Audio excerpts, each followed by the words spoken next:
Imagine a city that locals don't just call home, but describe as embodying a Burgundian way of life, a unique joie de vivre. Right.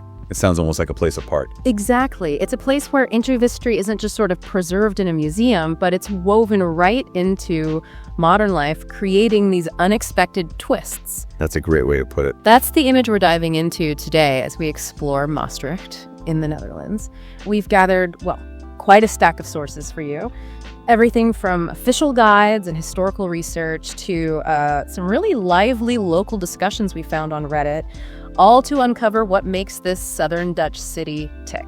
Yeah, and our mission, as always, is to get beyond the sort of glossy tourist brochure view. Definitely. We're aiming to peel back the layers, explore the landmarks, sure, but also unearth those hidden depths, get a taste of the food scene, and even look into some, surprising social dynamics. Give you a really rounded picture. That phrase, Burgundian way of life, it really stood out in the sources. What does that actually feel like? Does it mean people just, enjoy good food and wine? Or is it deeper? That's a great question. From what we've gathered, it seems pretty embedded in their daily rhythm. It's not just about indulgence, maybe. Okay. You see it in, the packed cafe terraces, the busy markets. There seems to be this willingness to simply be rather than constantly do. Less rushing, maybe. More lingering over coffee, enjoying conversation. Exactly, celebrating culture. It seems quite distinct, certainly within the Netherlands itself. A different attitude. And just to orient ourselves, where exactly is Maastricht? Okay, so it's the southernmost city in the Netherlands, capital of Limburg province, famous for its beautiful old historical center. Right. But what really makes it unique geographically is its position. It's literally nestled right up against Belgium and Germany. Okay. A true crossroads then. Absolutely. And it's not just a map detail. It makes it a genuine cultural hub. It draws in a lot of students, both Dutch and international. I see. And the city itself is cut through by the River Maas, the Meuse. Most of the commercial buzz is on the west bank. The train station and the Bonnefontaine Museum, that striking modern building, they're on the east bank. Got it.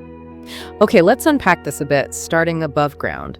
Maastricht sounds like a feast for the eyes, cobbled streets, big churches. Italy. Our sources highlighted two main city centers. First, the Vreekhof. They call it the beating heart of the old city. That sounds right. It's where you find the massive St. Servatius Basilica and St. Jan's Cathedral. And it's apparently a big spot for festivals, too. Yes, it's a major public space. Then you have the market square. Right, the market still has markets on Wednesdays and Fridays, I read. It does, framed by that beautiful 17th century Dutch Baroque town hall. It's very lively. And those basilicas you mentioned, St. Servus, that one's old, really old. Incredibly old, Romanesque, built around the year 1000. And the story is it's built right on the grave of St. Servatius. St. Servatius. Yeah. He was the first bishop of the Netherlands, wasn't he? Way back in the 4th century. That's the one. So St. Servus Basilica became a really important pilgrimage site. There's a small entrance fee, about €5, but it includes the cloister and a treasury museum. Okay. And the other one, the Basilica of Our Lady.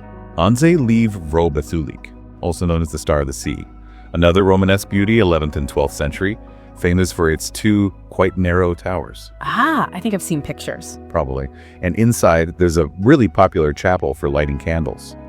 And it houses this miraculous statue of Our Lady. So these two basilicas, they really anchor the city's deep religious roots. You feel that history.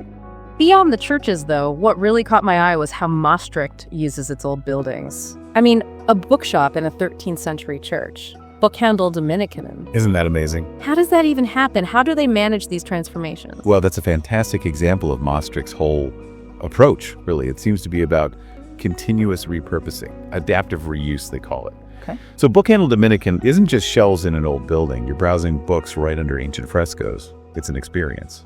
Wow. And you see it elsewhere, too. The Bonnefontaine Museum, you mentioned, that striking building. It looks like a rocket. Yeah, quite a landmark. Right. And inside, it mixes old masters, Rubens, people like that, with really contemporary stuff, like solid installations. And then there's the Centre Ceramique. What's that? It's a modern cultural center.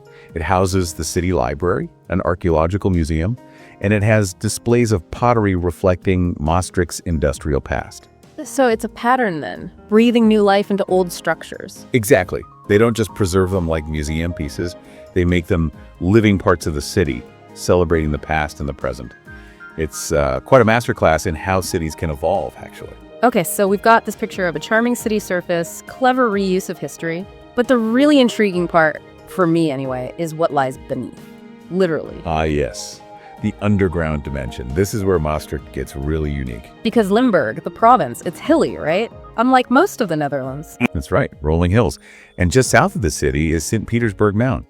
It used to be a quarry, now it's a nature reserve. But the caves, that's the main story. Absolutely, these extensive cave networks. And they famously hit art during World War II, including Rembrandt's Night Watch. No way! They hid the Night Watch down there. They did. Shows how important these spaces were. And crucially, they aren't natural caves. They're old marlstone mines. Yeah, quarries, so man-made tunnels. Exactly. Huge systems. You've got the North Caves, the Zonneberg Caves. Guided tours take you through, showing you wartime shelters.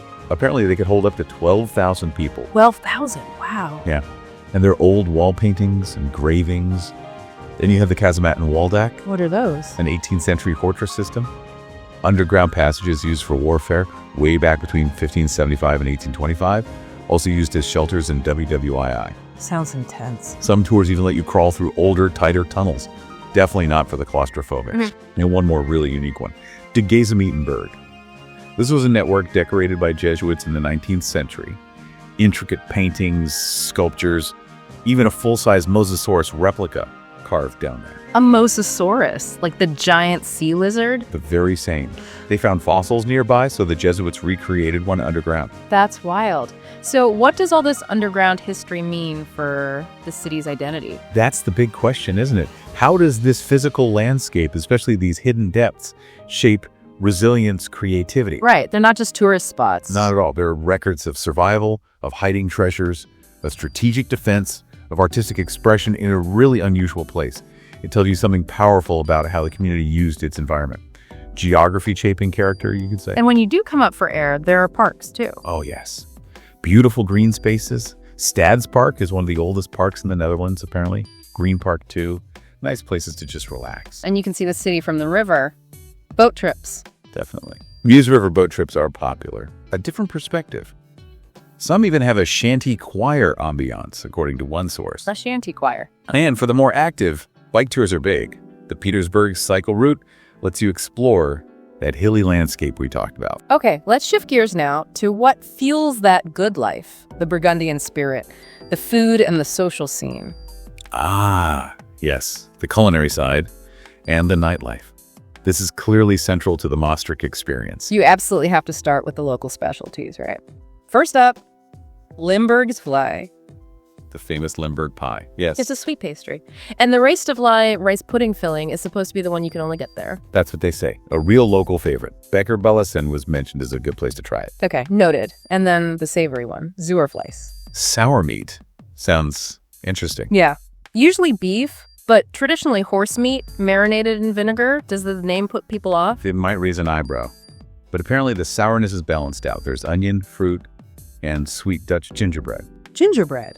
In a meat dish. That's the key. It balances the vinegar. People who try it often seem surprised in a good way. It's a real taste of local history and ingenuity. So the name tells a story itself. Exactly. It reflects regional pride, how they used local ingredients and preservation methods. It's more than just food. It's edible history.